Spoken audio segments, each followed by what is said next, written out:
What's going on guys? Don is here. And today pag-uusapan natin ang Bosch GTS 10J job site tables to. Pero ngayon magpo-focus lang tayo doon sa fence niya para masolusyonan natin yung problema kung bakit nawawala sa alignment every time na minumove or ginagamit natin siya.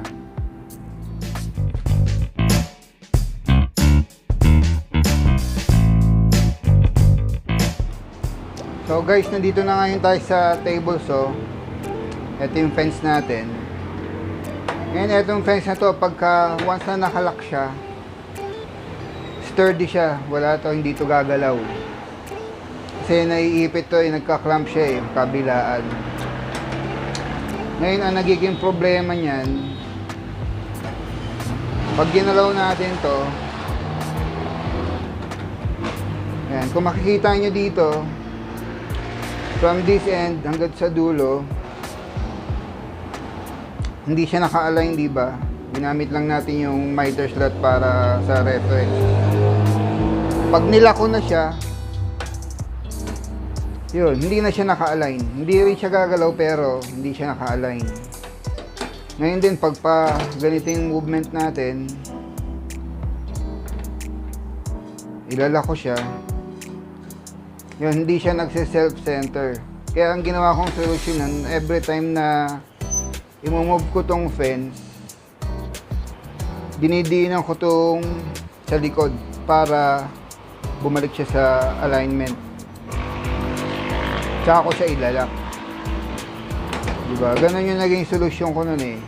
Pag move, pipindutin ko tong likod, then magi-straight na siya, tsaka ilalak. Parang kasing T-square to eh.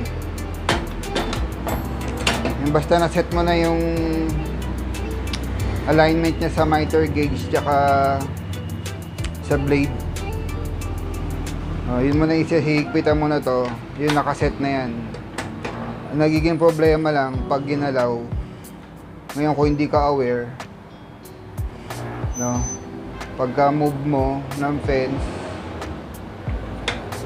nilak mo kaagad, yun nakapaling na siya.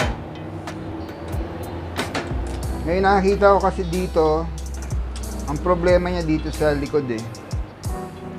So kung makikita niyo dito sa likod niya, dito sa parang pinaka T-square,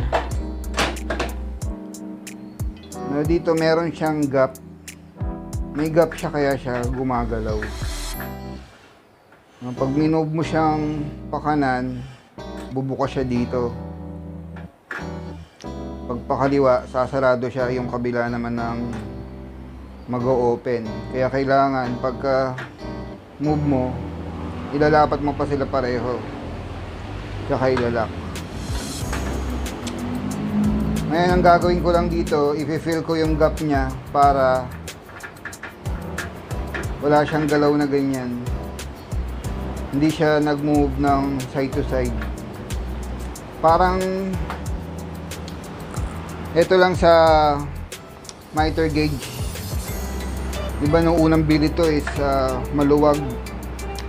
Pero nilagyan ko lang siya ng aluminum tape or metallic tape. Yung kaya nung nilagay ko na siya dito,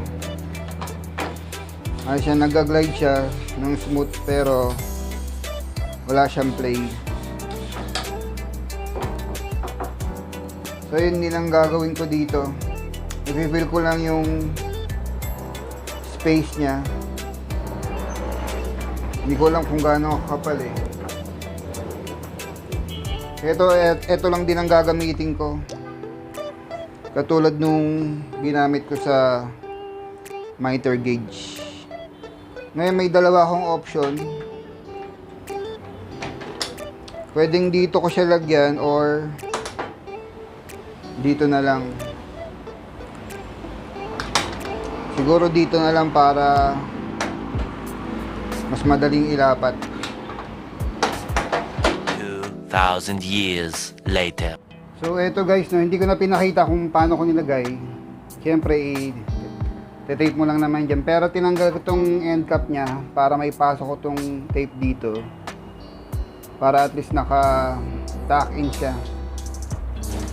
Para natin babalik. So yun, okay na kung makikita nyo. Di katulad kanina, di ba umaalog siya, pero ngayon wala na siyang kalog-alog. It took me 10 strips nito para ma-fill yung gap, para maging spacer na niya. 10 strips. Siguro depende kung anong gagamitin yung tape, depende sa kapal, kasi ito manipis lang eh, kaya umabot ng 10. Ngayon dun tayo sa harap. So eto guys, ngayon no, okay na siya.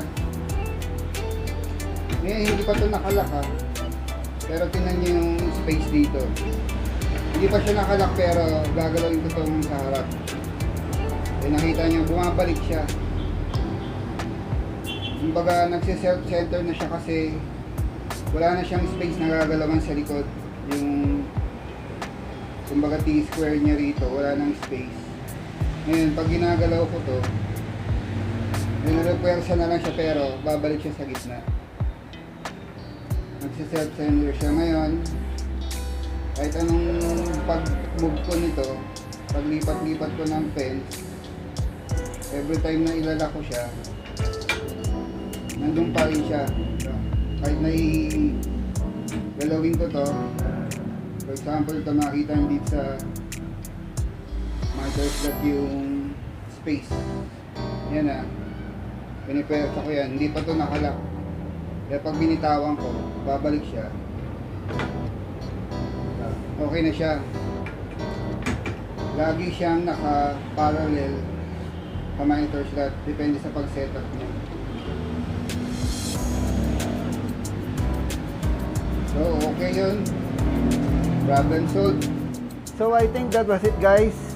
Ito na yung ultimate solution ko para sa problema ng fence ng table saw ko. Again, thanks for watching. Keep safe. And don't forget to subscribe. See you in the next one.